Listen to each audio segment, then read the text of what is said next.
If you know anything about professional bowling, you know that a physical game is absolutely vital. But also, you have got to have a pristine mental game if you are going to compete at the highest level, especially as a professional. And one of the things about a mental game is that sometimes it can be really volatile. No matter how much success you have had in the past or potential success in the future, a mental game is something that can be very subject to your environment. It can be very hard to control. Your brain is really good at kind of playing tricks on you, and sometimes it just gets the best of you. When the mental part of your game wasn't ever an issue, and now as you're deeper into your professional career, that can hit even harder because you're just not really sure what to do with it. It hasn't ever been an issue, and you've been able to focus so hard on the physical side of things and reach a pinnacle that most people will never reach. Sometimes when that mental hurdle starts to come around, it's really hard to manage. This week's 10 Pin Life podcast is all about one person's journey in realizing what that hurdle is and starting her process in getting over it. I was fortunate enough to be joined by Diana Zavjalova, who is a 2-time major champion, 4-time PWBA champion. She's an intercollegiate singles title holder. She won a team championship with Weber International in 2012. She is a storied and very successful professional women's bowler. But right before the US Open on Instagram, Diana decided to make a long post about her struggles with mental health and her mental game and how it has impacted her success over the last couple seasons. So in this podcast, Diana and I take a deep dive into understanding how it is that she got into that rut within her mental game and what she's been doing to get herself out of it. If you like conversations like this or really just like bowling, please be sure to hit like, hit subscribe, and also share this episode with your friends. But that's enough out of me. Let's get to it.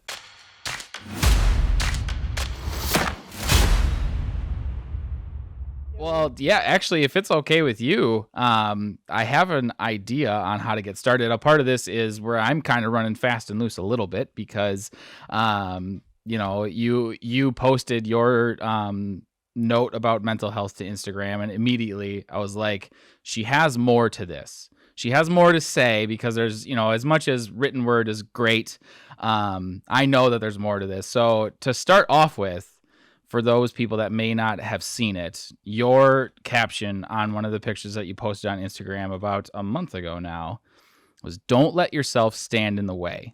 I'm in a very dark place mentally, and I'm okay with sharing that with you guys because I want to help whoever is going through tough times. I have learned in the past 18 months that mental health is more important than I could ever imagine, and your biggest enemy is your negative thoughts. I have learned that it can take you to such a dark place, and I guarantee you do not want to end up there because it is very hard to get out of it. The worst thing you can do is seclude yourself away from others because it can hurt them to let others in and let them help you. Take care of yourself and your mind. Mental health is everything." That's how I wanted to start this. Yeah. Because you started this conversation. That's great. Yeah. So, fine by me. That's something that is definitely not talked a lot about. So yeah, tell me about that. I guess what inspired you to post that? I guess first off. Wait, are we already live? I start everything off recording. So I'm gonna do my intro. We're already going. The cool part about this audience is most of them already know who you are, so we can kind of get into that here in kind of your history and in bowling and all that sort of stuff too. But I wanted to start it out in a unique way. It is a bowling podcast, but you have a story to tell, and I want to know what it is. I have a lot of stories to tell, but okay. No, if we're live, we're going. You ask me questions, and I'll share with everything I can share. So yeah, okay. What was your question? Yeah, so with that post, I was curious essentially, what inspired you to put that out there, because I know that it was relatively proximate to the Simone Biles stuff with the Olympics, but I don't know if it was necessarily inspired by that.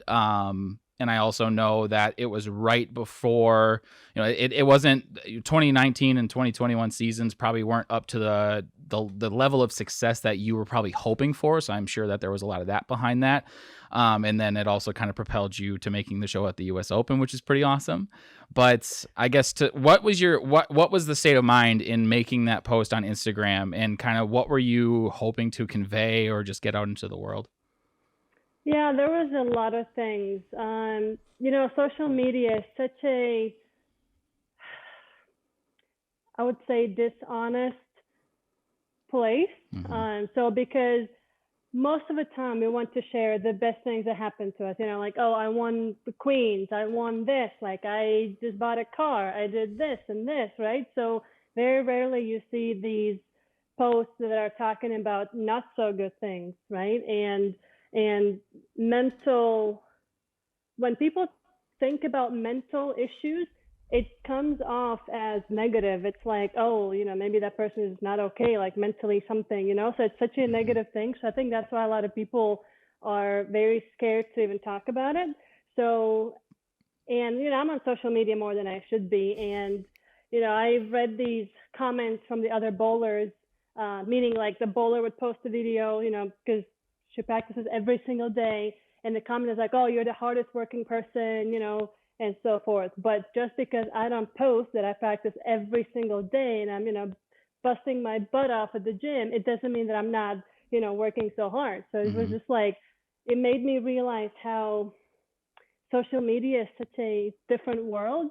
Um, and I have been struggling mentally so much. And that's something I also noticed from other athletes, like Simone Biles being one of the recent ones that I know of. Hmm. And I've never heard of bowlers speak about it. And I Hmm. do know that others also struggle. Hmm. So when I decided to be very transparent and share, with my mental health issues. Yeah. So it was just kind of like it made me realize how weird social media was, and I just wanted to be transparent. Yeah, for sure, for sure. And that you have a very storied career up to that point.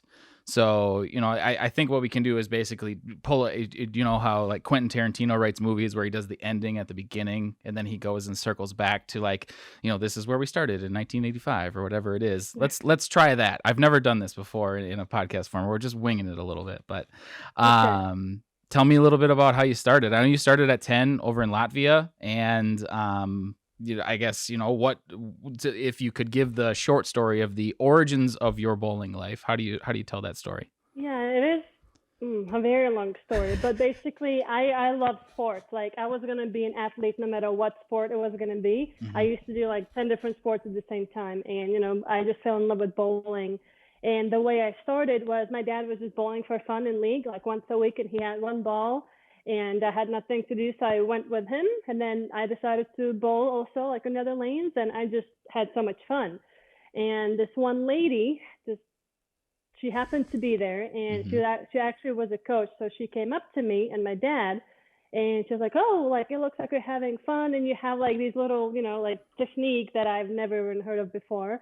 And she's like, "Yeah, I can coach you, once a week and this and that." And I was like, "Okay, like fine." And Hmm. then she started coaching me, and I was in a group with the other kids, and I was progressing a lot faster than they were. Then she Hmm. recommended me the other coach. So I just kind of kept like going up and up and up.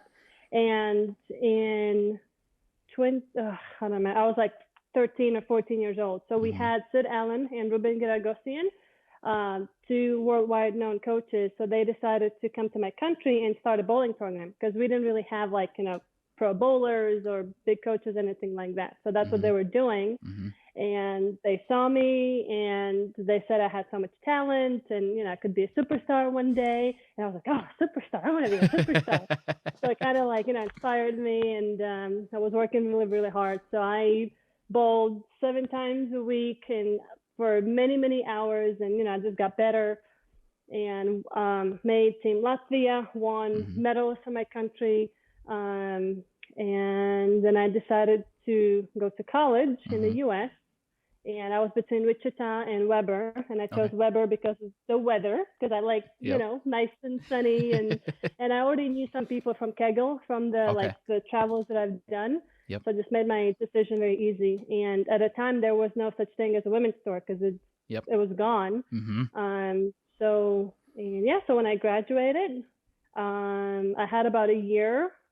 I decided to bowl, and I bowled against men. I bowled on PBA. I did awful, and then they announced the women's tour, and I was like, oh, that's perfect. And yeah, and then I joined the tour and Yeah. been bowling ever since. Yeah, I guess I did want to circle back to the college days a little bit because I think, if we're going for a theme about mental health, when you were at Weber, you had the opportunity to work with Dr. Dean. I don't know how much, but he's kind of Mhm. like the name. Um, Mhm. what was that process like? Is that something that you've kind of called upon nowadays, or kind of? I know it was more team based back then, but what was Mhm. that process kind of like? So I used to have an awesome mental game. Nothing was going to stop me. I actually was even bullied in school when I Okay, was younger, sure. and I was like, okay, this is still not going to stop me. So it kind of shaped me into this, like tough Yeah, girl. yeah. So in college, I had the best mental game ever. Okay. And we did work with Dr. Dean, and at that point, for me it was pointless because I was already like doing everything, Yeah. and so he worked with the team in general. And when he tried to work with me individually, he was like, yeah, you're doing fine, like Hmm. no issues. So that was the only time I worked with him. But Okay. now I do work with somebody from my country. Oh, So, okay. because I wanted to speak to somebody who is like in my native language and Yeah. somebody who is not in the bowling industry. So, Yeah. kind of like a different perspective. That's So, I like that approach to things quite a bit. That's I only speak one language, but I know if that I had to learn, because there's so many little things that you can lose in translation in that process. That's I think that's a pretty awesome way of kind of approaching the issue essentially. Before I jump to that one though, I'm really curious. Was there a time that you can specifically say that Diana went from basically, when did you become a hard ass? I guess is the easiest way for me to put it. Like, when did you know? Did you ever know? Or did somebody tell you like, hey, you've got like this grit and like just use it? Or have you always kind of just had that competitive drive and that ability to kind of zone in? Or how is that kind of, when did you know that that was something that you had? I think I've always had it. My mom used to be this awesome athlete. She was a swimmer back in the USSR days, and she was just phenomenal. So I think I had a little bit of her like sports things. But I used to skateboard. I used to snowboard. I used to do karate. So I used to do like all these badass things, right? Yeah. And even though like my friends were like, no, bowling is not a sport, and I was Hmm. skateboarding, then I was bullied because, oh, you're a girl, you're not supposed to skateboard. But like I didn't care. I was always like, I'm gonna do what I want to do because it makes Hmm. me happy. Hmm. So that's something that I've always had. Did you ever get in fights as a kid? Um, I don't want to talk about it. I will My mom take doesn't that. even know about it. But when I was, yes, I did get in Yeah. fights a little bit There's nothing with wrong the with other that. boys. I don't think so. You gotta learn how to get that edge off sometime along the lines, right? Yeah, I agree. When you moved over here for to bowl at Weber, like you said, there was no women's tour. You knew the men's tour hadn't gone away. Collegiate bowling was pretty strong at that point, on both men's and women's side. But like you said, there was no women's tour. But you came over here because you wanted to bowl. Did you have a plan when you got into college about what you might do after college? No, I've never had a plan. The only plan I had is I'm gonna bowl. That's all Sure. I knew. I was gonna bowl until I can't physically bowl. Mm-hmm. So, and to be honest, I'm not a very good student anyway. So I went to Weber because I had like bowling was my priority. Even though the Yeah. coach is like, no, like education is a priority, and I was like, yeah, sure. But back in my mind, I was like, no, like I'm here for bowling. Yeah. So that's always been my number one priority, and never really had a plan. Okay. So, Okay. So you could say that, I mean, a part of it is you got a little bit lucky that the tour came back, right? yes, very. That's If the tour didn't come back, I don't know what I would have done because I would try to bowl against the men, and obviously there's a little disadvantage for us because we don't have as much power and this and mm-hmm. that.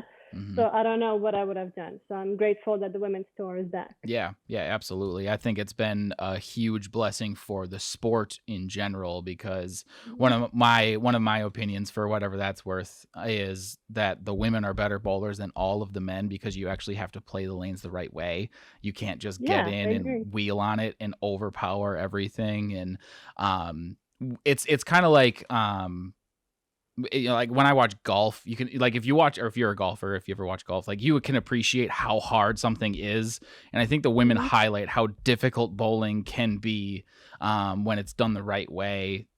And like I don't know. As someone who's really, really close to it, I really prefer to watch the women for whatever that's worth. But I hear that a lot actually, because a lot of people tell me that the girls are more focused on fundamentals, yeah, to where the guys are like, oh, I'm just gonna have 700 rev rate and right. strike. Yeah. So Yeah. And that's, I think that that's been highlighted, especially the last few years. Not to say that any of the guys are untalented, but I mean, as much as Jesper is a great bowler, his footwork is so freaking weird. It's like you just don't see that on the women's tour. And then I watch it and I'm like, he repeats it.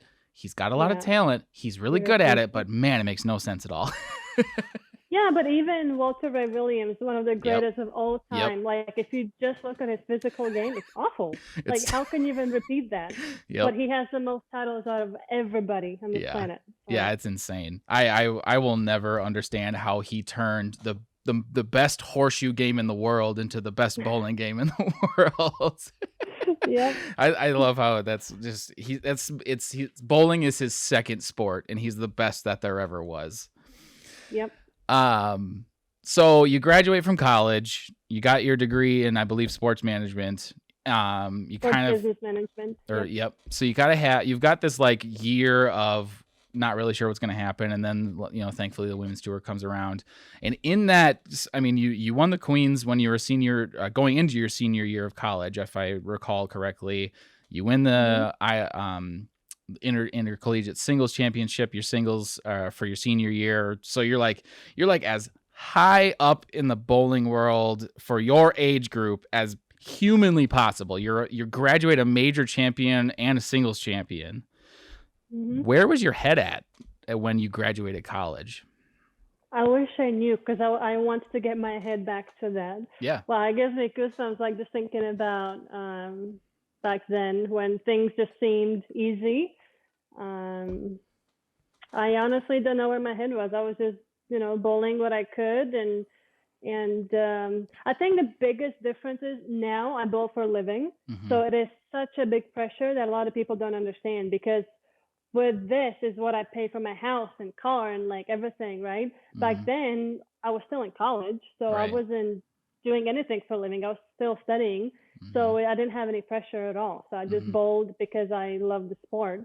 So so my head was like not having any pressure at all back then. When you graduated, did you transition directly into bowling full time, or was there a period of having like a day job and then bowling as kind of like a side hustle type thing? No, I've never worked in my entire life. You've never had a job ever? Never. That's crazy. So I've been very blessed, I guess, with the bowling industry. So yeah, when I graduated, I bowled. I tried to bowl some PBA events. It was very not successful. I honestly can't really remember much, because I think I was in this cloud nine after winning Queens and graduating, and I didn't have any plans. I wasn't really sure what I was gonna do. So I moved to Vegas because I met someone, and I was just kind of living, day by day and kind of seeing what was going to happen. So and then I was very lucky that they announced a tour the following year. Yeah. Yep.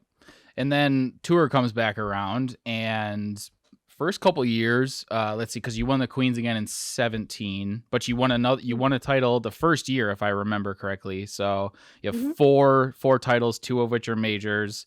You have a couple World Bowling Tour titles, which were in the early or late 2000s. 2016. Or yeah, yep. So my memory is good. It's just short. And then so you graduate college, and it really can't get a whole lot better than where it was at. Like that's about the pinnacle of achievement, I guess. Maybe not necessarily performance, but definitely like you're wearing titles around your neck when you graduate college that a lot of people are looking up to. And then tour comes around and you have some early success. Liz Johnson kind of ran everybody over those first couple years because she didn't really stop, and she was already a legend at that point. But you still had that title. You were top 10 in points, if I remember right, or right up there. And when you did your interview with Brad and Kyle a few years ago, you talked about how winning is everything. Like, that's the thing that kind of pushed you. Now that we're here today, is winning still everything? I'm trying to get there. Yeah. That's like my ultimate goal. And I think once I get there, my mental state is going to be a lot better. Yeah. And we can talk about it also here soon about, mental and the negative thoughts and not believing in myself and all that. So yes, I'm still trying to find that Diana that, knows how to win. And this year I've come close with the majors because I made show at both of the majors. So it was just unfortunate. Yeah, but you also were on the show, and you were also, I mean, for that US Open show, you talked about it, I believe, in your post game conference after you had ended up losing that first match. That it was like, I hit the pocket 10 times on this pattern, which if anybody knew what you were bowling on, they were like, holy cow, how did she hit the pocket 10 times? Because that fourth pattern was brutal. Yes, it was. So I commend you on being able to do that too, because number one, making it's impressive as all hell, but also to play that part of the lane, doing what it is that you were doing, and hit the pocket 10 times. Results aside, good job. You deserve some credit for that. Thank you. But I'm going to circle back to what you just said, because it was something that I had written down here, is this idea that you have said multiple times is the idea of that Diana. Who is that Diana? How do you explain that to maybe somebody who's curious about it? I can explain it in one word, and that's confidence. Okay. That's something that I haven't had in a long time, and I'm working to get back there. But if you watched, when I first, even in college, I was this very fierce and confident bowler, and the whole team could rely on me if I needed to strike, because I was anchoring a lot. I would do it, and the queens that I won and the things that I've won, you can just see the look on my face. It was different because I was just confident and I knew I was going to win. Not that I was going to win, but I had that feeling. Right. Yeah, there was never a doubt. There wasn't this voice in the back of your head saying you maybe not saying that you can't, but maybe you won't is maybe a better way of putting it, right? Just that little hint of self-doubt. I guess before, because I know that I have a bajillion questions once we get into that. But so my friend Kayla, her and I went and bowled a tournament this last weekend, and we both sucked and whatever. It's fine, But we were driving back, so it was 4-hour drive home. And I asked her, what do you want me to ask Diana? So I have to do this for Kayla. And it was, what, because you bowl, all you do is bowl. Like you said, you never had a job in your whole life. What does it actually take to bowl full time? Because I think that's going to play into some of the confidence things in the mental game, but what does that actually take to be able to knock over 10 pins on 60 feet of lane as your full-time job? Yeah, it takes a lot more than you can even imagine, because a lot of times, when I travel or I go to the bank, they ask, what do you do for a living? And I say, I'm a professional bowler. And oh, that's so cool. And I tell them I get to travel the world. I've been to 56 different countries, so they hear all these nice things oh, I'm jealous. That's, really awesome. But they don't realize what it takes to get there. Right. So I'm gone. Well, prior COVID, I was gone half of the year away from the home. So the traveling, it's just, it wears you out, on a women's tour, I leave every Thursday. I come back every Sunday, week after week after week. Yep. It's very tiring. And you also have to be in a very good physical shape because we bowl so many games. The US Open, our last tournament, I bowled 56 games. That's without even practice in 5 days. Right. that's a lot. So you have to be, physically strong. And so I obviously work out a lot, and practice a lot. And it mentally takes so much because you have to focus every single tournament, every game, every shot. And like this year, I'm having a really bad season. And a lot of times I think about, oh, well, the last tournament, I didn't even make the cut, so like these thoughts like creep in your head and it makes it even harder. So it's very hard, but the winning makes everything worth it.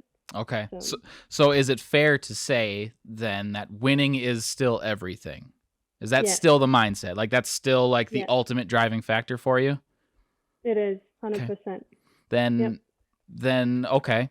So I would say, at least from an outsider's perspective, that I don't think that your physical game is necessarily a barrier. Is that fair to say? I mean, I have so many people tell me like, "Oh, you throw the ball so good." Yeah. I've always hated my physical game. I think it's awful.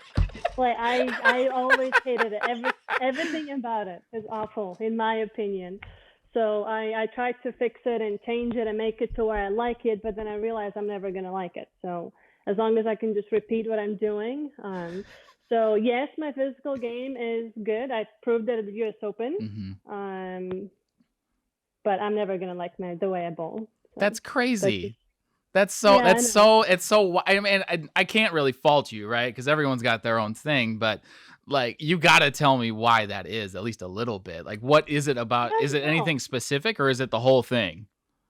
It's just the whole thing. And because have you ever met someone who's like, "Oh my God, I throw the ball so good. I love the way my swing is." That's true. Like, I don't think so. So every person I've talked to, they're like, "Oh, like my Verity Crawley, one of my best friends, her physical game is flawless." Yeah. But like she's been working on it for years, and I'm like what is there possibly to work on, right? So when you look at your own game, you see these tiny details that nobody else sees. So I think it's for me, it's just like magnified. I don't know.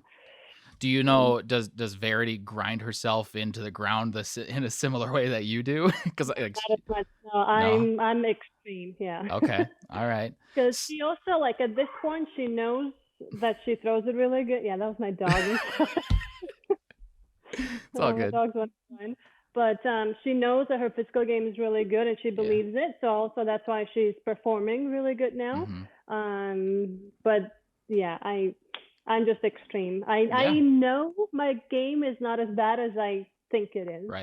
Right. So yeah, but again, this whole thing, there's probably a bajillion questions I could ask you about your physical game, but I'm not going to. I'm going to abstain from that because it'll probably just irritate you, and that's fine. Probably. You're probably just tired of all those questions, right? Like, you throw it so good. Oh, how do you do it? I hate it. That's why. But I am so curious about that process of going from what many would say is a pinnacle. Maybe not the pinnacle, you haven't gotten to the point of, what Liz Johnson has done. Let's just all put it out there. Liz Johnson is the best female bowler of all time. And that is a very tall mountain to climb. However, you graduate college at 22, 23, however old people are when they graduate college. And like I said, you're at that pinnacle. And then it's not that it has been a slow decline, but the world has kind of caught up to you. Is that a fair way of putting it? I would say so. Okay. Yeah, because I became an adult. I have to, rent a house, and now I'm looking into buying a house and, a car and everything. So I have these, expenses and I have to survive. Right. So it puts all that pressure on me when I bowl. Yeah. But everybody feels that though. But that doesn't make it any less real. Yeah, no, it doesn't make it less real. So tell me about that. So in your post, you kind of talk about barriers. You kind of talk about yourself being in the way of your own productivity and your own capacity. But for you, have you been able to quantify the barriers or even define what it is that's kind of holding you back? Like, do you know what the things are that you're working on are? Yes, It's all up here. So like more specifically though, like what is, because for is it distractions? Is it like things that, you know, in the moment, right? If you're bowling a 8-game qualifying block and you're just distracted, you know, it's just taking away from what you're trying to do in that moment. So you've got that potential option. Or is it negative self-talk? Or like what is the actual things that you're trying to work on that is in your mental game? Okay, so if we go back to prior my issues with my mental head, you know, everybody has bad seasons. It's normal. Like, you know, I had one year where I was bowling really well. I won major, and then next year I, you know, didn't make any show. So it happens. That's bowling. You're not gonna always make the show unless you're Liz Johnson.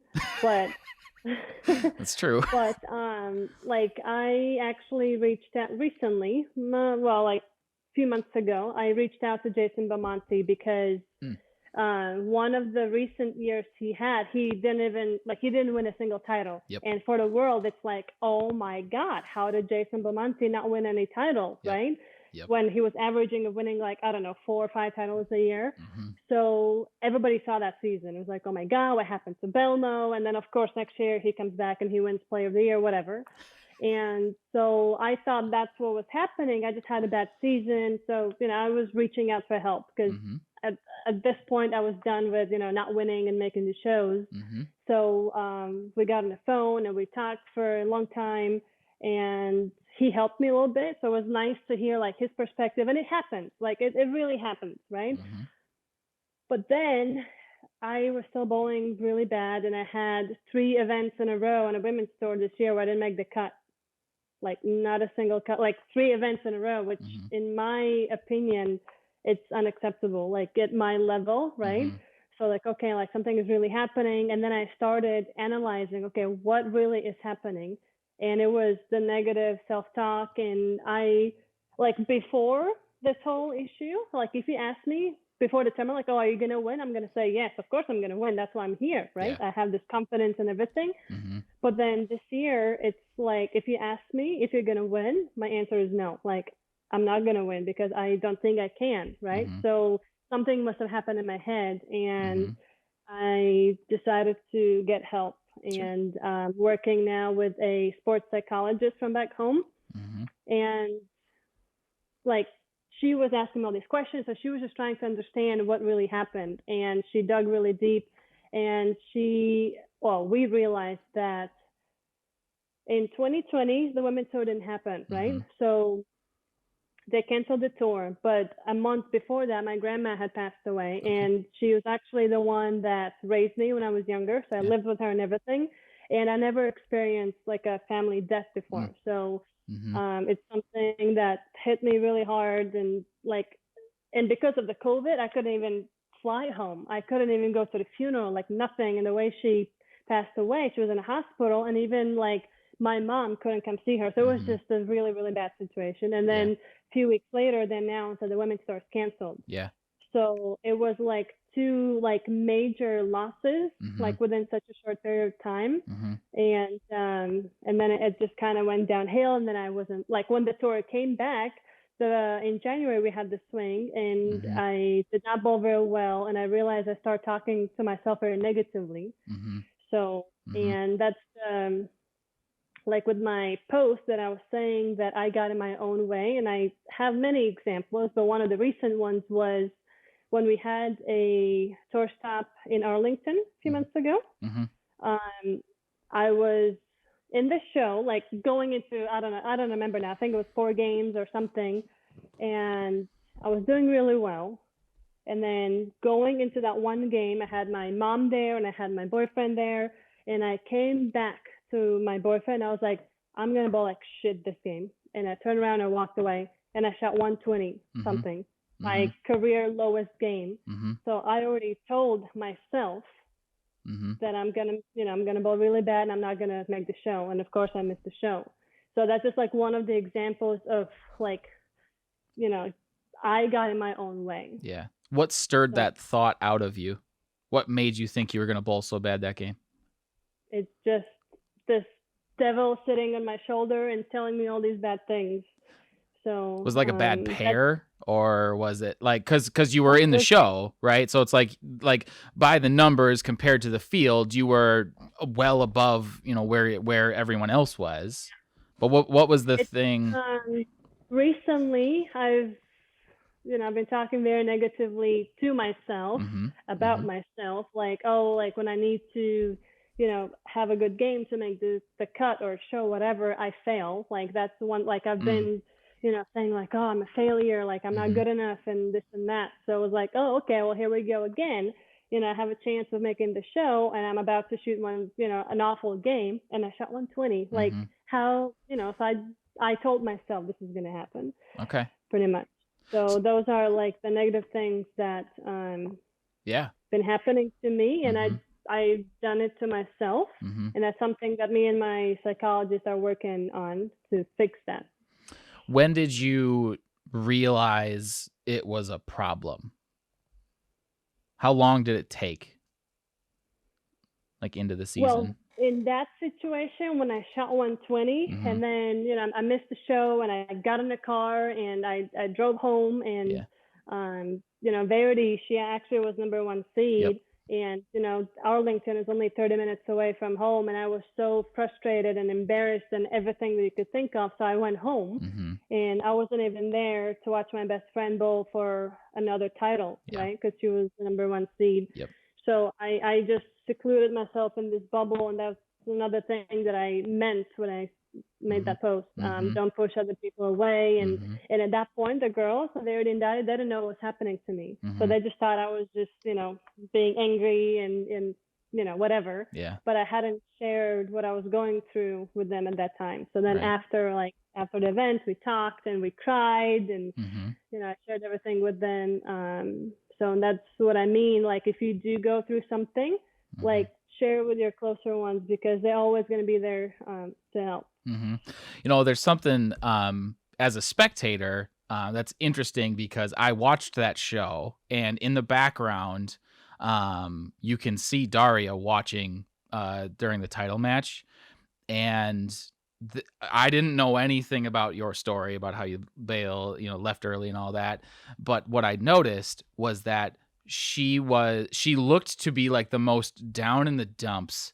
I've ever seen Daria. Now, obviously, I'm not her best friend. You've definitely seen her more, probably a lot more of her and a lot more negative and all that sort of stuff. But like, typically, she's kind of a more animated person and like, a little bit more jubilant, maybe is a good way of putting it. And it was like she was just sitting there and just watching quietly, and I was like, that's weird. Like Verity's bowling for a title, and she's just sitting there watching, and I'm like, and she might not have even known it. Maybe you'll have to ask her about it if maybe but like as a spectator watching that show on my iPad, I'm like, something's weird there. Like maybe she just bowled like crap, I don't know.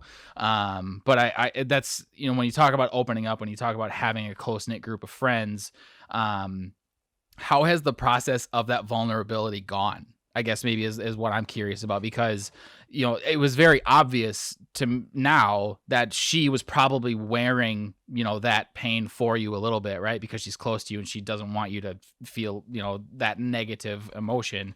But then you get through it. Then you talk about it. Then you get it out into reality. And yes, you go through the crying process and like basically just engaging that negativity as a means to express it. Just get it out into the world, because then we can manage it. What was that kind of like? Like how did that process go? Yeah, so because Verity in Arlington, she made 2 shows Yep. or all 3 shows? No, I think She made all all three, three I think. shows. I think she made She 2 title made all matches three though. shows. Yeah, so the very first one was where she was the number one seed, and I left. Um, and then when I got home, because I was obviously watching her like from my phone, and Yep. I'm always supporting her, Yeah. but I was sitting at home, and that was before the girls even knew what I was going through, and Yeah. I was like, I probably should be there. But then, my negativity and all that was like, no. Like, I don't want to be around anyone. And especially like when I was going through something really bad, I don't want to be around other people. Yeah. So I just kind of, put myself in a bubble at home. Mm-hmm. And then the second show, Verity also made it. And I also wasn't there. And then we had a practice session for the third pattern. for the third event, Mm-hmm. and I could just feel something was off. And I came up to Daria and I was like, hey, is Verdi mad? And she was like, yeah, of course she is. Like, of course, you live 20 minutes away, right? Yeah. So, and then like after practice session, I sat down with Verdi and I shared everything that was going on with me and, the thoughts I've been having and everything. And so we cried and we hugged and everything. Mm-hmm. And then of course for the third show, I was there. Yeah. But I was just, yeah. So that's my message to people, is not to push anyone away, because it really can hurt other people. And I think, or I know that I hurt one of my best friends very badly. So, and thankfully you guys are able to circle it back and probably get a little bit closer because of it too. You didn't just let it, as much as you make a mistake in the moment, you were able to kind of get through it and then end up in a better place, not necessarily because of it, but because of the fact that you addressed it, right? Yeah, now she also understands, what I was going through. So, yeah, it's like, not that it was an excuse, but it's more forgiving, I guess. Right. Yeah, you had a good reason for it. Like, as much as it sucks, it's like, well, I get it. So then you go and you're working with the sports psychologist over in Latvia. What was that process like? How did that kind of go? So I work with her through Zoom, because flying to Latvia is very expensive every single week, right? So we have like weekly Zoom meetings and we talk, and she's been very helpful. She gave me like some homeworks to do, and she put the things in perspective. Okay. And like my biggest thing was the negative thoughts, and really talking badly about myself to myself. And the other thoughts that I don't really want to share, but it happens. So she told me to, like, when I'm bowling, if I do have that thought, sit down and, like, in my notebook, write like the positive thoughts. So try to like change, the thought. So she's been very, very helpful, and she's been very great. And I took all of the notes that we were working with to the US Open, and my mental game was phenomenal. Phenomenal, the US Open. Like, I felt like I was getting very close to being, the Diana that I want to be, that, I know it, that I am. So how do you practice that process? Is that something that you have implemented when you're practicing, or is it only during competition that you're kind of going through that motion of converting a negative into a positive? No, it's both, because I have very bad practices. Like today I had quite bad practice. But it's during practice, during competition, especially at home, also like sit down and visualize and imagine yourself performing well and remembering yourself when you were doing well. So it's like imagine and relive my Queen's show, how I was, thinking then and how I was acting and everything. So. I know that you have said in the past that you generally like have a hard time remembering those like super zoned in moments. So like the second time that you won the Queens, that it's like you're so like in it that you don't really remember it. When you go back, number one, do you go back and watch it? And if you do, does it feel like you're watching somebody else, or can you put yourself back in those shoes? So before, I actually used to watch my shows all the time just to get like, pumped up and like, oh, I just won and, it's like trying to win again. Sometimes I do get goosebumps because I really remember that moment. But sometimes I just watch it as if I'm watching somebody else. Does that ever feel like, it's got to feel weird sometimes when it's like you literally, the face that's on TV? Yes. And my face says everything. If I'm happy, you'll know I'm happy. If I'm mad, you'll know. Like, I have this face that just, you can read me 1000%. And a lot of times, like when I go back to my show and I'm like, what are you thinking? Like, why are you looking like this? Like, why are you making this face? Why? Yep. Like, why are you being so awkward?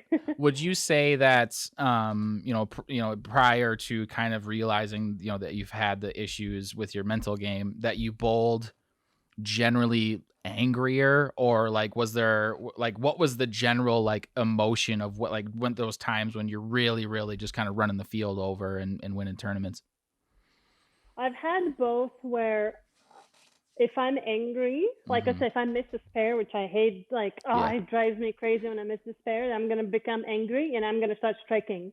Okay. So, like, my bowl reps in the past have said, like, okay, you need to get angrier because that's usually when you bowl better. Mm-hmm. So it's either that or I just have to be, like, in the zone. But it's Mm-hmm. very difficult to get in that zone where you just, like, 100% what you're doing and everything. Mm-hmm. So, Yeah, that's yeah. it's always something because as much as you can watch qualifying on Bowl TV and all that, it's always at the back of your head, so I can't see your face most of the time when you get to it. And it's like That's a good thing. when I posted that video during the practice session at the US Open when you stoned that 8-pin, because I was just on at work and I was just watching it and I was like, I'm so glad that she's laughing and that it's practice, because I would have been so mad. That was just so brutal. But I leave so many stone 8 pins. It's unreal. is So many. that's like why? Like I don't know. Honestly, I don't know. It just happens. And it's funny because in practice, if I leave stone 8, my boyfriend's like, okay, you're throwing it really good. yeah. I'm like, okay, like Yeah. that's a good sign. Mm-hmm. And so now it's kind of like a positive thing. Mm-hmm. So in the tournament, if I leave a stone 8, like in the past, I'd be mad, like, why the bowling gods are not on my side. But now I'm like, oh, I left a stone 8. That means I'm throwing it good. So Yeah. okay, like let's keep going. I did make that I wouldn't call it a joke, just that observation of one of my friends about a year ago, because he left like 3 or 4 stone 8s in a 3-game set during league. It was ridiculous. And I was like, well, clearly you're throwing the right ball, because your ball's just hitting that 5-pin so hard it just doesn't know what to do. But that's a good way of kind of controlling that, though, because that's a precursor to turning a negative thought into a positive thought, right? It's like, well, yeah, that sucks. I don't like leaving 8 pins because I clearly threw that ball really well, but also I threw it really well. Like, Yeah. that's great. Have there been any in-game, in competition, like anything that's like that happens when you're bowling that has been more of a significant trigger for negative thoughts? You said you highlighted like missed spares, but Yeah, missing spares. It instantly triggers like the worst thoughts in my head. yeah. So especially lately, because I've missed so many single pins, and in my mind it's just unacceptable. Like missing a single pin is all in your head because you're still thinking about the previous shot. So because my confidence is not where it should be, and I've missed so many spares, now I'm like, oh, so I'm standing, I'm like, oh God, I just hope I'm not gonna miss this one also. And then that's already a negative thought. Mm-hmm. So that's what makes me miss even more. Mm-hmm. But I'm just I'm thinking about the US Open a lot because I did so well and I'm so proud of my mental game that I'm trying to like bring it to our next swing. Yeah. So yeah, how are you kind of trying to encapsulate that? Because you guys bowl in a month in Reno. It's one of the, if I remember right, it's 3 events in 1 week or like 10 days, something like that. So how are you trying to bottle that up and bring it with you to Reno? Yeah, I'm just gonna mentally do the same thing that I was doing at the US Open, which literally before every single shot, I told myself 5 times, 1 shot at a time. Mm-hmm. So trying not to get ahead, or even if I miss the spare or something, like not think about it, like literally. So I'll be there like 1 shot at a time, 1 shot at a time, like literally telling myself. Yeah. But I hate Reno. I hate bowling in Reno. All the action in Reno is just awful. But I made the show, the Queen's Show in Reno. Yeah. This year. Yep. So I think I changed my history, I guess, in Reno. So it's kind of like a positive thinking that, okay, I made the show this year in that stadium, so it's time to do it again. But in the past, oh my God, that place hates me. Well, you're not left-handed. That's a lefty house. Exactly. I agree. You said that you've been to now 56 countries, right? Mm-hmm. What's your favorite place to bowl at? To bowl at and to be in is going to be different countries. Let's do one of each. My favorite country favorite country in general would be Thailand. Because I've been there so many times just for vacation and bowling. Just because if you want like a crazy nightlife, you go to Bangkok and it's just, crazy. But then if you want to go to the ocean and relax, and so then you can go to like Phuket or Pattaya or like somewhere in the coast. Yeah. And the food is phenomenal. Like I love fruit and seafood and everything. So Thailand as a whole has everything that I like. Yeah. So the favorite place to bowl in, it changes. Yeah. The last place you won, right? Yes. So, but I would have to say Qatar. Oh, okay. Because I won the World Bowling Tour in 2016, and I beat Belmo in the semifinals. So I'm gonna remember that forever. Hell yeah! So that's awesome. And yep. Yeah, and then tell me a little bit about if you're good with it, because I'm curious how the two things relate. Kind of going back to 2020. You said grandma raised you. Did grandma push bowling? Was grandma really in? No, she's never seen me bowl. Like not even one time. Okay. Yeah. So then my next question is, when you were younger and getting into even just into college and stuff like that, was bowling ever like a release? Because if you were, everyone was a teenager once. We've all been there. You're angsty, you're pissed off at something or over emotional about something else. Was bowling ever the thing that was like, no, I'm gonna go there because that's my center point? Or has it always just been kind of a competitive place for you? I've never really thought about it, but it's always been a very competitive place for me. Mm-hmm. And I love that environment. Yeah. So I guess it's also like my safe place. Yeah. And like the place that I love. Mm-hmm. So yeah, the reason that I ask is just I've been through family loss and that sort of stuff, and so you kind of need that central thing, right? Like I'm gonna shut off for a while, guys, because everything hurts. And when you go through that process, it sucks no matter what. No matter how strong of a central point you have, no matter how good of a release you have, you're going to have to feel that pain at some point. If you can distribute it over time, sometimes it's a little bit easier. But I was curious about bowling being a centering point, because that process of going through that and then your potential centering point being stripped out from under your feet. Actually today, just for research purposes, I went back and watched your podcast that you did with Emil and Aaron for the PWBA podcast. And I was like right in that zone. And they talked about how, that you were pissed off about the fact that you didn't kind of agree with that decision and not have the tour. So I was just curious if those two things might've been interconnected and like kind of two connecting things that maybe had started the path into where kind of you're at. Well, in 2020, like them canceling the tour changed my life completely. Because I mean, that's what I do for a living. Right. So like you took, and as cliche as it sounds, like bowling is my life. Like everything I do is for bowling. Like everything I have in my life is because of bowling. My friends from all over the world, my boyfriend, like everything it is bowling. So as cliche as it sounds, bowling is everything to me. It's my life. Mm-hmm. And them announcing that the tour wasn't going to happen, it's like, you took my life away. Mm-hmm. So it was very, very heartbreaking. And when I did this podcast with Emil, I was like, I don't agree with it, but it's not my place to, decide. Mm-hmm. Yeah. Yeah, so, you can be okay with it and also be not okay with it, right? Yeah.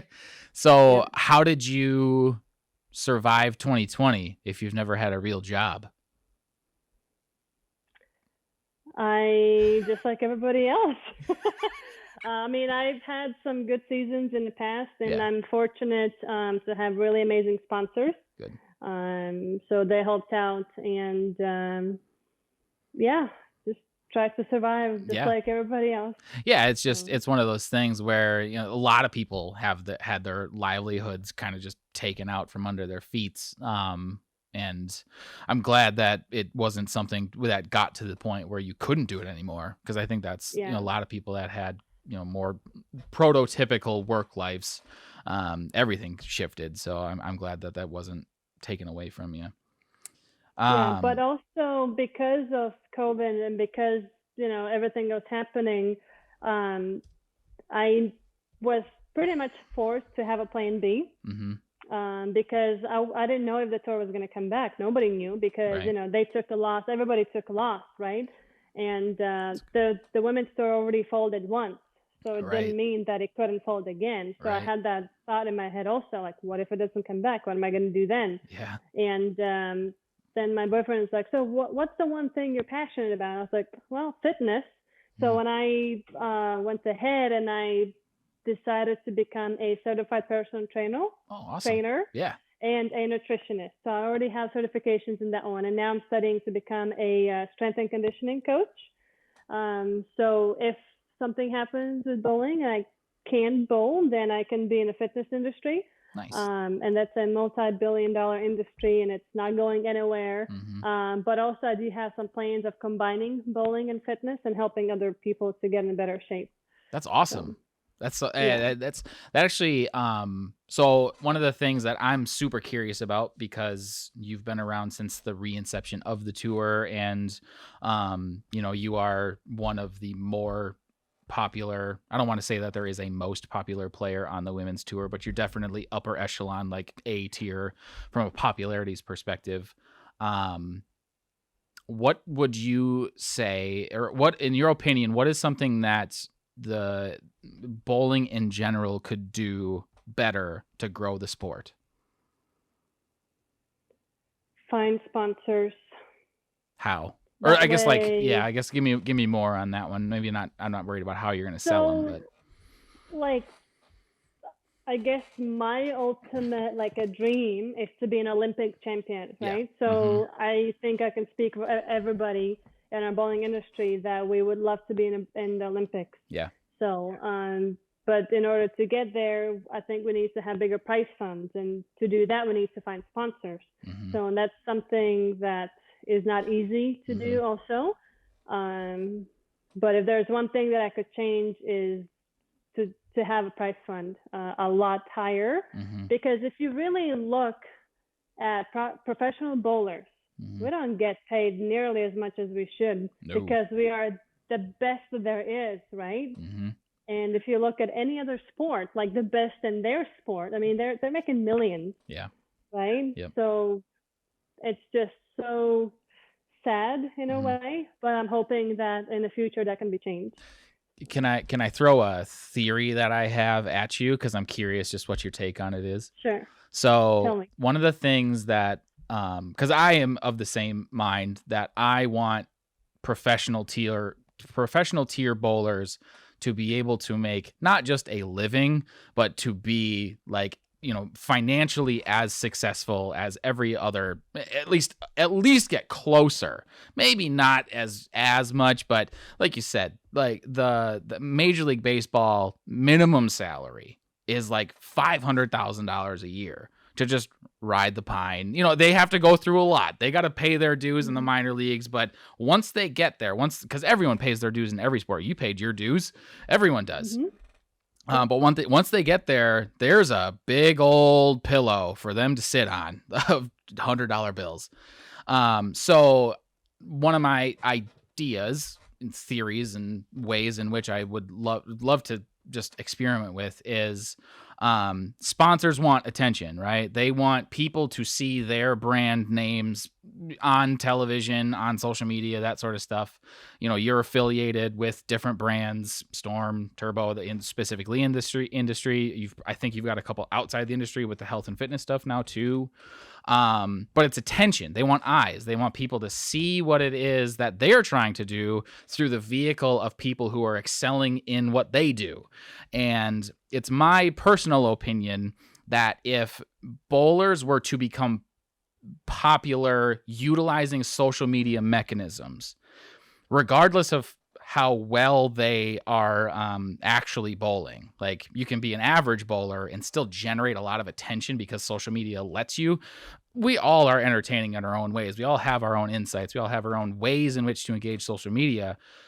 My theory is that if you flip it on its head and then you put social media stars on bowling TV telecasts, sponsors will have to be a part of it because they're going to be like, I'm not going to miss that attention because this person who has a multi-million person following on TikTok is now going to be on CBS Sports.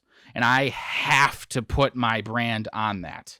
It becomes a lot easier to sell because you're going to put in front of 2 million people that you're going to be on a show.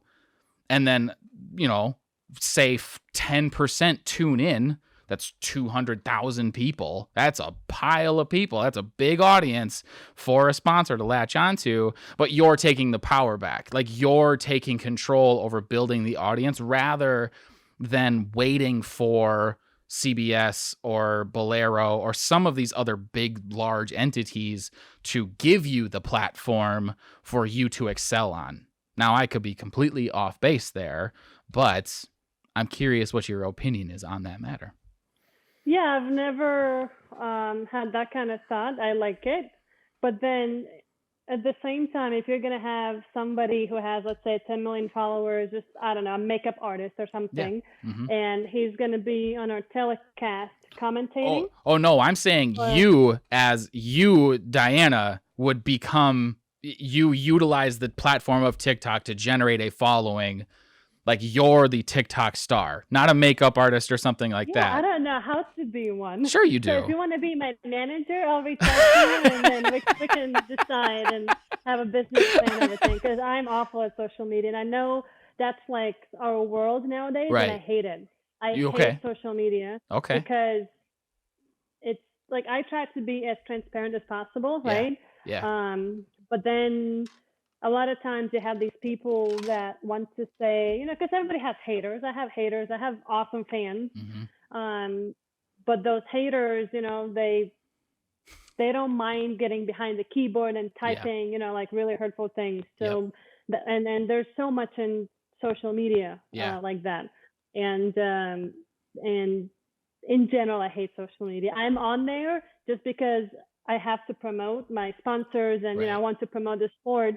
But if you could get me 10 million followers, then I might like social media a little bit more. See, I think that I just want to, it's one of those things where I would want to maybe have you just think about it a little bit differently, because I 100% agree with you that social media in that overly positive context, or like that super curated person, toxic as hell.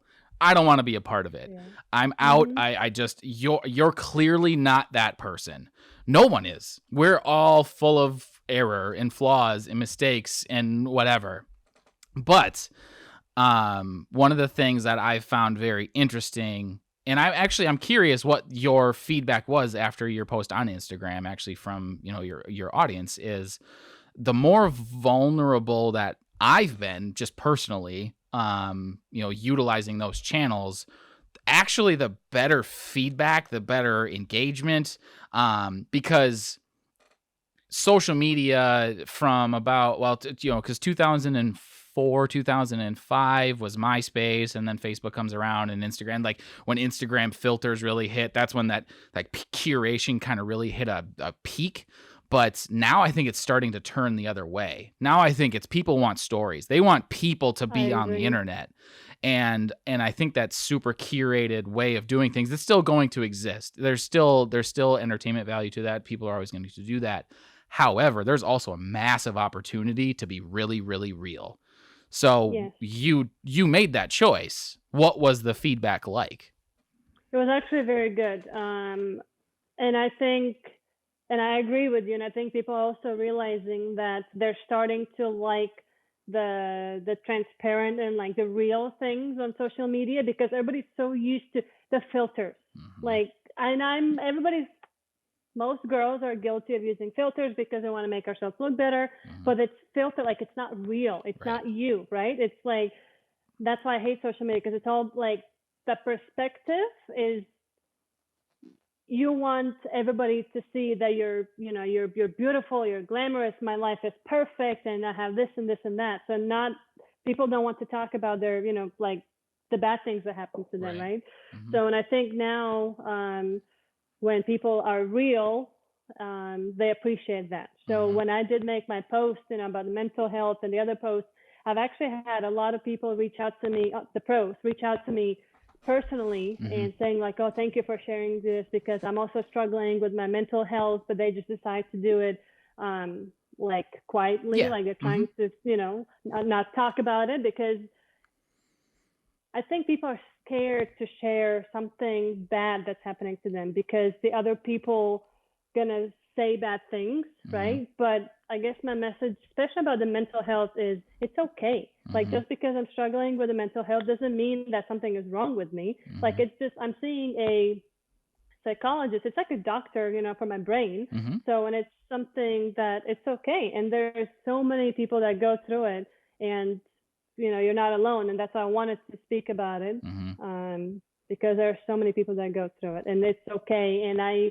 wish that we could change that image, I guess, in social media and be more real.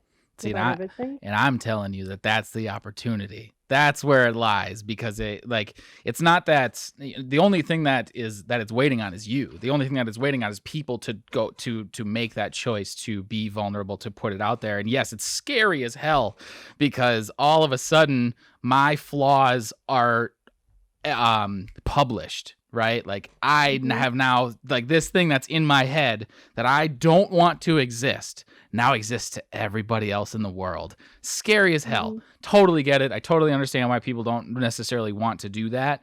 But I think that, and actually knowing that the feedback and the reception of that for yourself, as kind of the first mover, especially in our industry, nobody else, men's, women's, anything. You were the first person to talk about it, at least at, again, that A tier type level. And it's been overwhelmingly positive. Like I went and I read all the comments. I obviously I don't get your direct messages, but I'm sure those are overwhelmingly positive.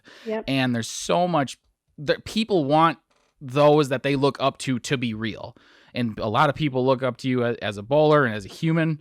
And if you can be that real person, then you're going to be able to engage with those people so much more effectively, because now they don't feel like they're kind of punching up when they're trying to talk to you, or put comments in an Instagram post or something like that. It's just it's another person that's trying to make a living bowling and wants to see it grow and succeed, and is also struggling a little bit and is working through it. So I guess as a way of saying, again, thank you, really, because somebody had to do it.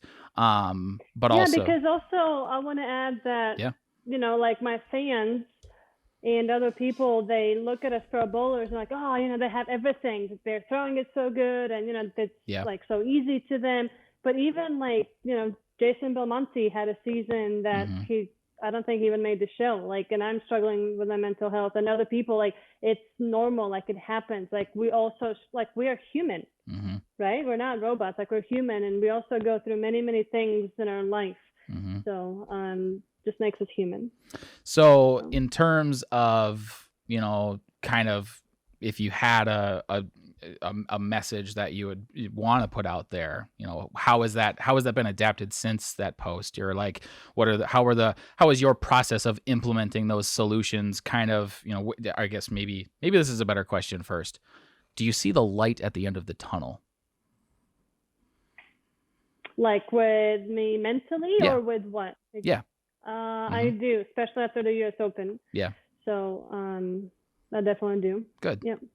And then, like, how would you say, like, what would you want to tell the world, I guess, kind of about that process, if you could kind of wrap it up in a nice paragraph? Yeah, I am not good with words when I have to, like, say, right? Because English is also not my first language. It's always my excuse.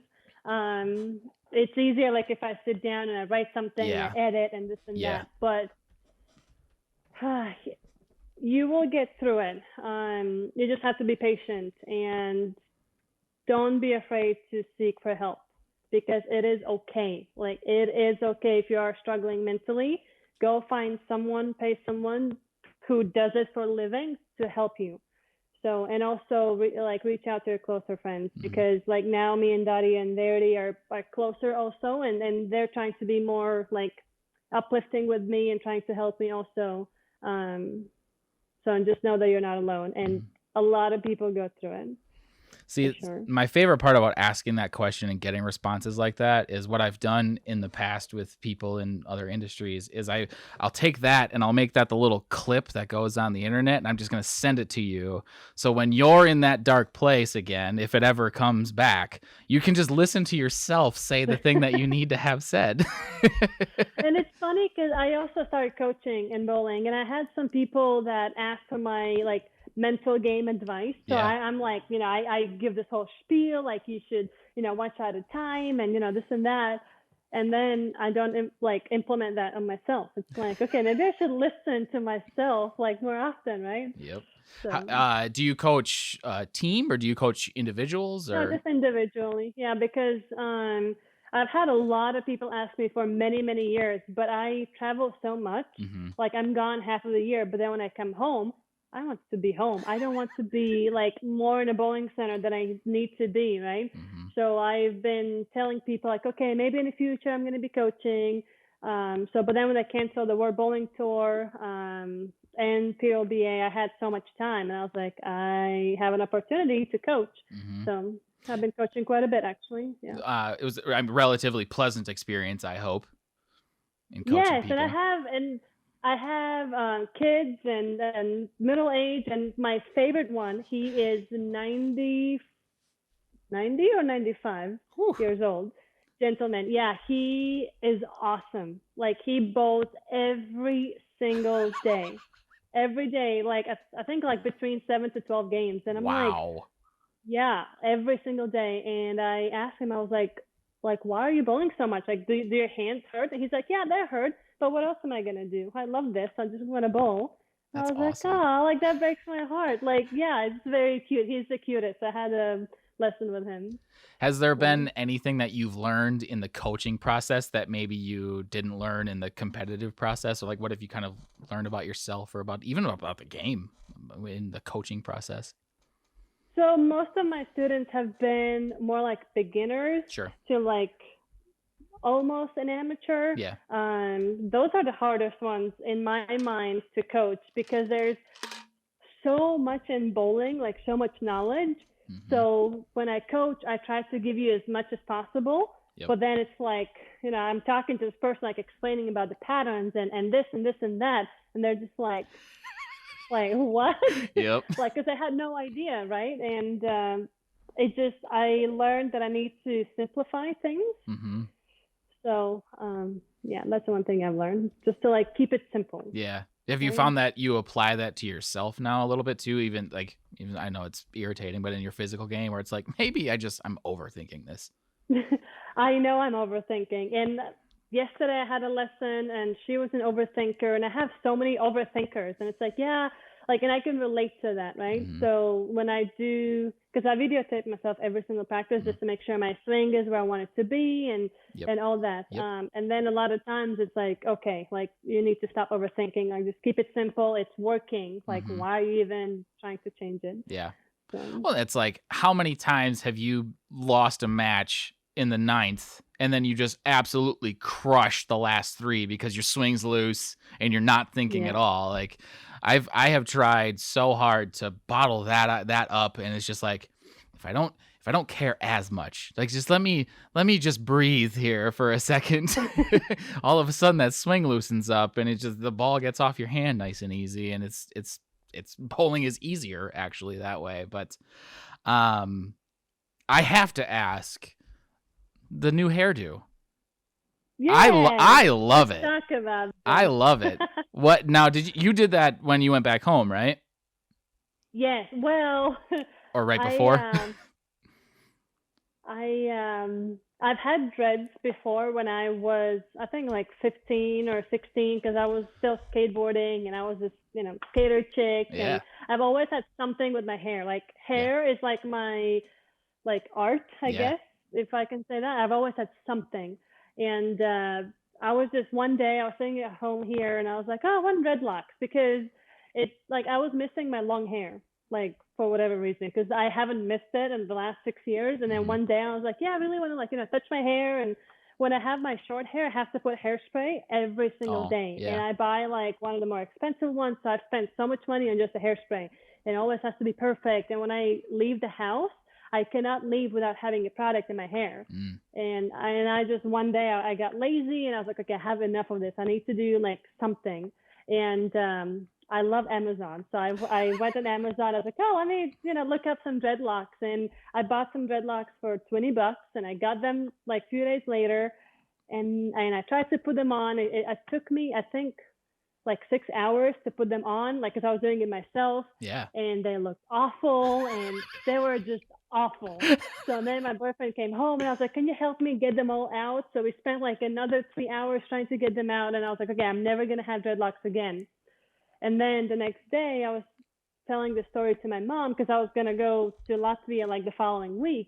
And she's like, oh, well, we can get you dreadlocks when you come home because, we have this friend that does it. And I was like, oh, okay, let's do it. Yeah. And so when I got it done and I love it because so I've had it now for almost 2 weeks.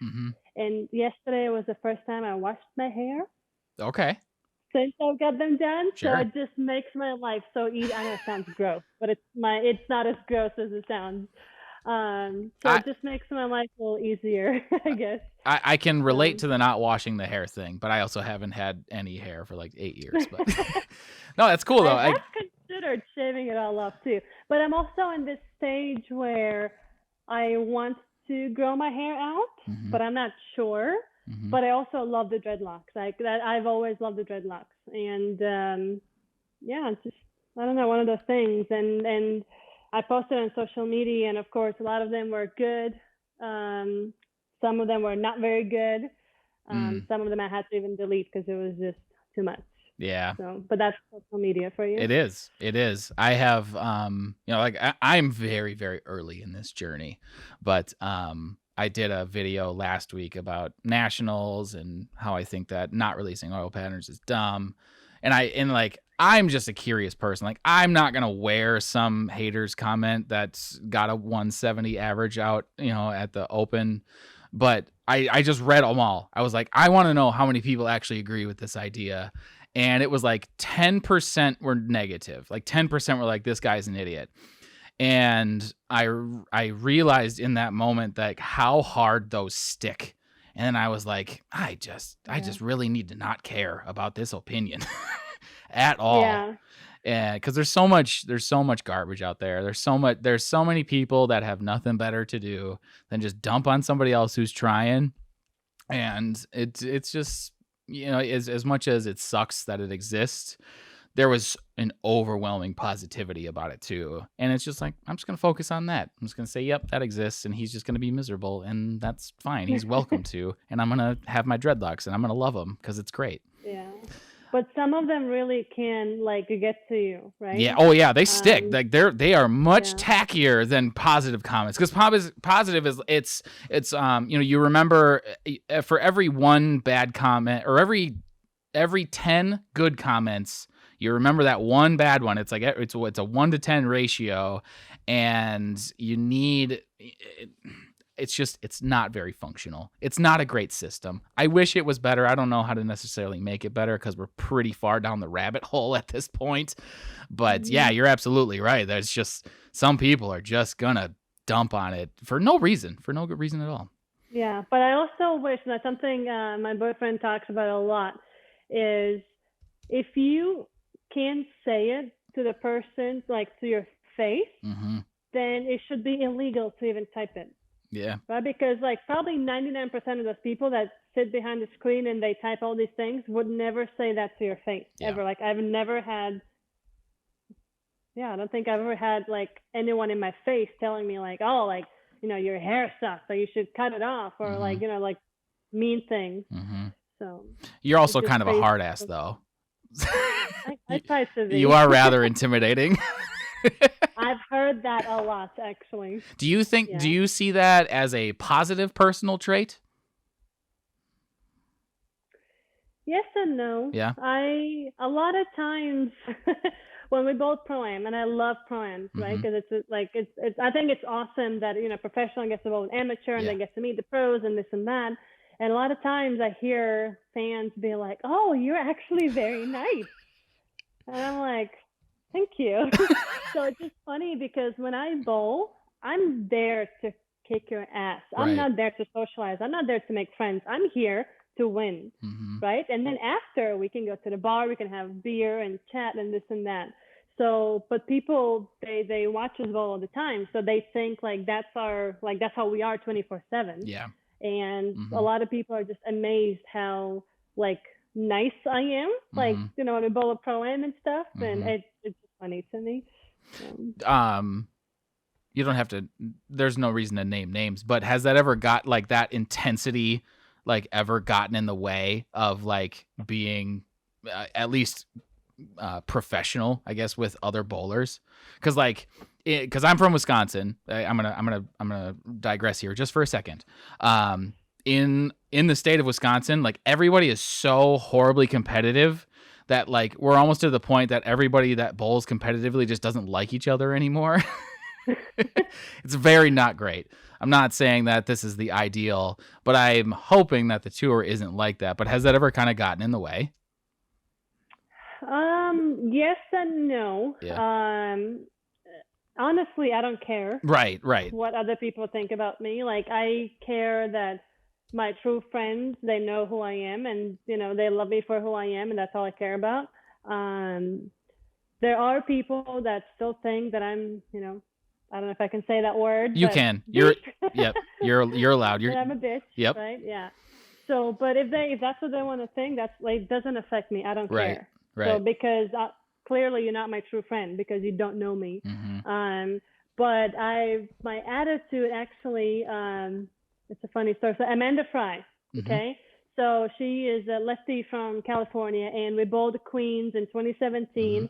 And I never really seen her or heard of her before, and she was my like next match. Yep. And so we started bowling, and she was striking, and I was striking, and then I don't remember exactly what happened, but she slapped out. Oh. And I was like, oh no, you don't do that against me.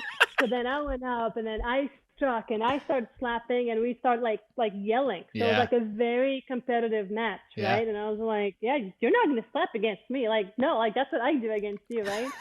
So it was like a really like intense match because of like, our personalities, like, cause we're there to win and this and that. Yeah. And now she's one of my best friends. So because of that match, like we became friends. So. That's awesome. That's such an amazing story because she absolutely came out of nowhere, but that was one of my favorite shows actually because she threw it so good that whole week. Do you know? Not that we're here to talk about Amanda Fry, but she didn't bowl at all this last year, did she? No, she is now. She's not a cop, but she is. I don't know. She's on the way to be a cop, Gotcha. but she is going to be my roommate next month. So awesome. So she's going to Reno because she lives very close, and she made the show there one time, and she's a lefty, and we're going to Reno. So, and she actually, like at the U.S. Open, she came out to watch me bowl, and I'm just going to say that she's my lucky charm because I made the show. But she was saying that she hasn't bowled in forever, and I was like, yeah, you should go to Reno. Like, you have to go. Like, it's, for lefties. So me, Verity, and Daddy, we convinced her. So she's coming to Reno to bowl. That's awesome. She has such a great game. It's so simple, but she's a lefty. She's got it made out at Reno. Now the new installs did kind of curb that a little bit. Once McNeil shot whatever he did that one year at Nationals and just broke the record that'll never get broken. They were like, maybe we should do something about that, but I can't not ask, what's favorite ball in your bag right now? Do you have right one? now? Probably RST. X1 or 2? X1. Yeah. What is that? I don't remember. Is that what you threw on the show at the Open? Yeah, so I actually threw 2 different balls to the U.S. Open. Because I started with the RST. Nope. I started with the Rubicon. Yep. And then, like, after, like, frame 4 or 5 on the left lane, I switched to RST. But that was the ball I was using majority of the time. Yeah. So, but that ball is awesome. I also made the Queen show with that ball. Yep. So. Yep.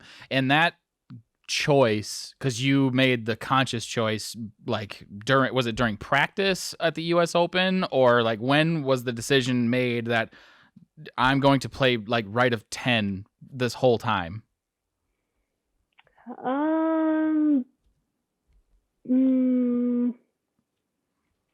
Because it was I pretty remember early now, but I on. think because we had after because we had three different patterns, like the qualifying, right? And then like when you made the top, whatever it was 32, 65, I don't remember Yeah, now. yeah. And then there was a fourth pattern, and then we actually had a practice session for that pattern. And Gotcha. that's when I try it in and out, and yeah, I think because you have to control your ball speed, and that's something I'm really good at, and I Mm-hmm. just found it to be easier playing right. Mm-hmm. Mm-hmm. Um, so yeah, That's did you find which of the four patterns did you find to be the most difficult? the second was the The second flat day, one? the flat slant. Yeah, Yeah. that one is impossible. Yeah, because I was talking to last week or 2 weeks ago to Ashley Galante about that. She said it never shaped into anything.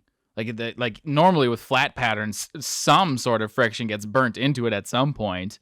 Did you ever see Yeah, like I'm any still shape? trying to find the ball reaction in that pattern. Yeah, no. But it Yeah. was we all saw it coming because it's U.S. Open, Yeah. and the first pattern was somewhat playable. Mm-hmm. So we just knew that one of the days it's going to be like brutal. So Yeah. and it happens to be the second day. Yep. So everybody expected to not strike a lot. So it was Mm-hmm. just about surviving that day. Yeah. Yep. And that was for if I would have been there, it would have been the whole tournament because holy cow, that was so hard. I guess at this point, I have taken plenty of your evening. Like I said, I try to keep these to about an hour to an hour and a half, and I just want to say again, thank you so very much because, Thank you. like I said, I'm really early on in this journey. I had super big anxiety about this because I felt like I was punching up all day because somebody that I really have looked up to for a long time. And it's actually, so you and I are, this is the weird part about the world in which you live. You're not that much, you're actually younger than me, which is strange, not by a lot. And it's like I've always had this perception because I watched you win that singles championship live, right? And I've watched like every time that you've won it. It's been one of those things where Diana has always existed since I started bowling, and just was super nervous about it. So thanks for keeping it light and having fun, and also being a part of it because I think your story, your message is really powerful. And that was really my goal in just giving you some sort of opportunity to get that out into the world because you know it better than anybody else because people have talked to you personally that there's a lot of people that struggle with that that process of maintaining a positive mental game or even just a mental attitude, even just in life in general. And the fact that you can do that from the mount in which you have rose yourself up to, essentially you haven't been given a pedestal without just cause. You have earned your way up that mountain, and you can still say, hey, it's not always great up here, guys, and I'm really thankful for that. So thank you very much for that. But yeah, that's very, very nice. I really appreciate what you were just saying. And, mental is so important. And it's funny because I've had a lot of people tell me in the past, like, mental game is everything. And, everybody knows, like, in bowling, mental game is so important. Mm-hmm. And I didn't really realize how important it was until I've been in this very dark place. And now it's like, oh my God, like, it changed my whole, like, season, right? Mm-hmm. Because, like, the thoughts that you're having in your head. So it's super, super important. It's more important than you can even realize. Yeah. Right? Yep. Because like all my coaches in the past are like, yeah, mental game. And it's like, what mental game? Like, what are you talking about? But then until you're like in that really like low point, you don't realize how important it is. Mm-hmm. So, but you've been awesome, and I love talking about this, and definitely going to be talking more about mental health and mental game in the future because I think it's something that is very important and it's not talked about a lot. But it makes me happy that the other athletes from the other sports are talking about it. So I just wish that the people understood it a little bit more. But I think they don't understand it so much because it's not talked about a lot. So like Simone Biles, like, she withdrew at the Olympics and people are like, she's a quitter. But you don't know, like, what exactly happened, like what is going on in her head and like the past that she had that she's now dealing with. So it's very, very important. Absolutely. I also may send you a message about potentially trying to get you to 10 million followers on TikTok. I don't know. Let's do that. I No, that sounds awesome. So if you have opportunity. like an idea how to do it, I'm all for it. I got lots of ideas. Well, Diana, again, thank you so very, very much for being on this 10 Pin Life podcast. I want to wish you the absolute best of luck out in Reno as well. I think that's with the process in which you have going on right now, it might not be the end of that tunnel, but I'm really glad that you're working your way out of it, because you have a game that's really, really worth keeping in the game. Like your ability to bowl is worth valuing in the sport, and being able to have a quality mental game to go behind that, to uphold it and propel it forward, I think is really, really cool. So thanks for sharing your story. I appreciate it. Yeah, thank you so much. Awesome. You have a Talk wonderful, to you soon. Yeah. All right. Thank you guys so much for tuning into this episode of the 10 Pin Life podcast. A massive thank you goes out to Diana for going through this journey with me and being one of my early guests on this podcast. She was a great guest, and I'm so thankful that we were able to have this conversation. If you like conversations like this and want to hear more, please be sure to hit subscribe on the channel that you're on, but also share it with your friends. But that's going to be it for this week. And don't forget, your best life is a 10 Pin Life. See ya.